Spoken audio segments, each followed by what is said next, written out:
नमस्ते, मैं डॉक्टर प्रिया भावे चित्तावर आज आपको वो 5 सावधानियां बताऊंगी जो आपके आईवीएफ साइकिल के दौरान बहुत महत्वपूर्ण है। इन 5 सावधानियों के कारण आपका जो साइकिल है उसमें आपका सक्सेस का प्रतिशत बढ़ सकता है। जो स्ट्रेस लेवल है वो इन सावधानियों को लेने पर कम से कम रहेगा और क्लिनिक के डॉक्टर्स भी सेटिस्फाइड रहेंगे because they also want a stress free and a positive result for you.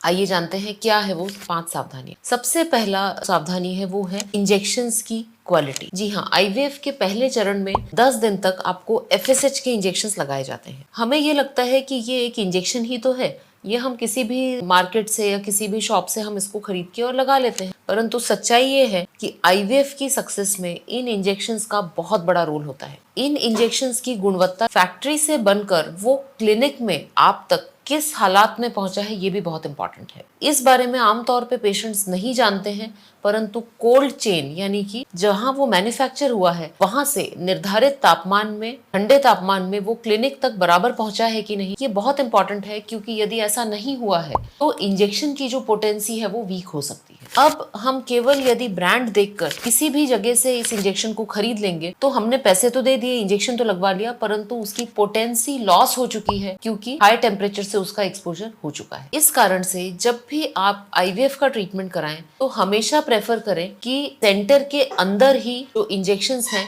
उसको आप लगाएं। उसका ब्रांड और उसकी गुणवत्ता दोनों पर आपको ध्यान देना है। और इसी कारण से कई बार जो सेंटर्स हैं वो बैच नंबर को भी चेक करते हैं, क्योंकि कभी कभी ऐसा होता है कि सारी सावधानियों के बाद एक पर्टिकुलर बैच जो है वो उतना अच्छा नहीं रहता। दूसरा बहुत महत्वपूर्ण है इंजेक्शंस का टाइम। इंजेक्शंस के टाइम से मतलब है कि ये जो एफएसएच इंजेक्शन है इसका बॉडी में हाफ लाइफ होता है लगभग 20 से 22 घंटे का। आप एक समय निर्धारित कर लें और उस समय के 1 घंटे आगे पीछे आप ये समय कर सकते हैं, बट बहुत ज्यादा इसमें वेरिएशन नहीं करें। साथ ही साथ जो बहुत महत्वपूर्ण है एंटागोनिस्ट इंजेक्शन, ये फॉलिकल्स को समय से पहले रप्चर होने से रोकता है और इसका टाइमिंग जो है वो बहुत इंपॉर्टेंट है, क्योंकि कभी कभी पेशेंट्स एंटागोनिस्ट इंजेक्शन को लेट कर देते हैं और उनका फॉलिकल्स जो है वो पिकअप से पहले ही रप्चर हो जाते हैं। तो इन दो चीजों का आपको इंजेक्शंस जब आपके चल रहे हैं इस पर बहुत ध्यान देना है। तीसरा जो प्रिकॉशन है वो है हस्बैंड्स को लेकर। हस्बैंड्स का बहुत ज्यादा एक्टिव रोल नहीं होता है आईवीएफ की ट्रीटमेंट में, परंतु उन्हें सीमन सैंपल प्रोड्यूस करना होता है जिस दिन एग्स निकालने की प्रोसेस होती है उस दिन। जिस दिन हम एग्स निकालते हैं उस दिन आपको 3 मुख्य प्रिकॉशंस हैं जो लेने हैं। यदि आपको किसी भी तरह का इरेक्टाइल डिसफंक्शन है, कलेक्शन इशू है,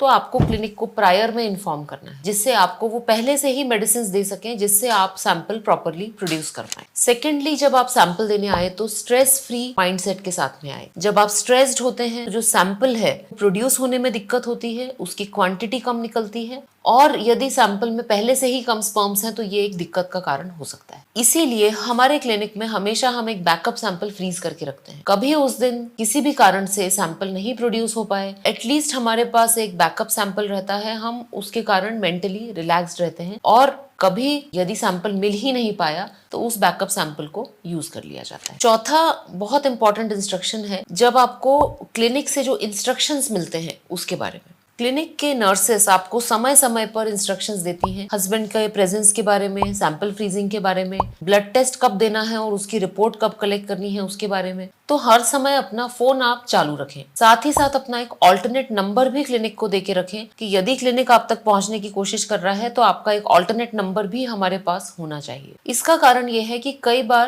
ब्लड टेस्ट की रिपोर्ट देखकर ट्रिगर इंजेक्शन का टाइम डिसाइड किया जाता है, तो इसके लिए कई बार क्लिनिक का स्टाफ आपको फोन करेगा। उस समय at all times you should be reachable and you should be available. Trigger injection के बाद कुछ ब्लड टेस्ट किए जाते हैं। एडमिशन के पहले कुछ सावधानियां रहती हैं, जैसे पिकअप के पहले आपको 6 से 7 घंटे फास्टिंग रहना है। पिकअप का जो टाइम है वो सैक्रोसैंक्ट है, वो बिल्कुल भी 1 मिनट आगे पीछे नहीं किया जाता। ऐसा नहीं है कि 9 बजे पिकअप है तो आप 8:30 बजे आएंगे। आपको 6 बजे आके एडमिट होना है, जिससे आपका प्रॉपर प्री ऑपरेटिव प्रिपरेशन होगा, आपकी कंसेंट होगी और समय से आपको पिकअप के लिए लाया जाएगा। कभी कभी मेरे अनुभव में ऐसा भी होता है पिकअप 10 बजे है और किसी मिसकम्युनिकेशन के कारण पेशेंट समय पर पहुंचा ही नहीं है। अब ऐसी कंडीशन में एग्स जो है वो ओव्यूलेट हो सकते हैं, आपका साइकिल खराब हो सकता है।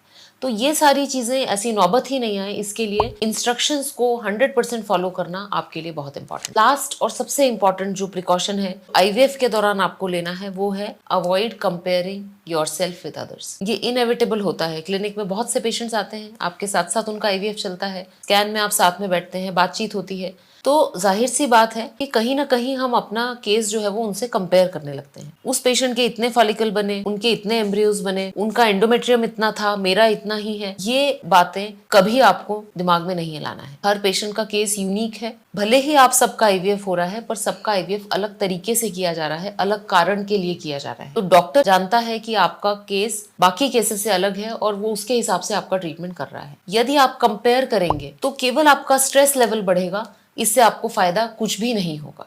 तो आशा करती हूँ कि ये जो 5 सावधानियां हैं, इंजेक्शंस की क्वालिटी, इंजेक्शंस का टाइम, इंस्ट्रक्शंस को प्रॉपरली फॉलो करना, सीमन सैंपल लेने में जो प्रिकॉशंस हैं वो, और लास्ट डू नॉट कंपेयर, ये 5 सावधानियां आप जरूर ध्यान रखेंगे जब आपका आईवीएफ साइकिल चल रहा होगा। धन्यवाद।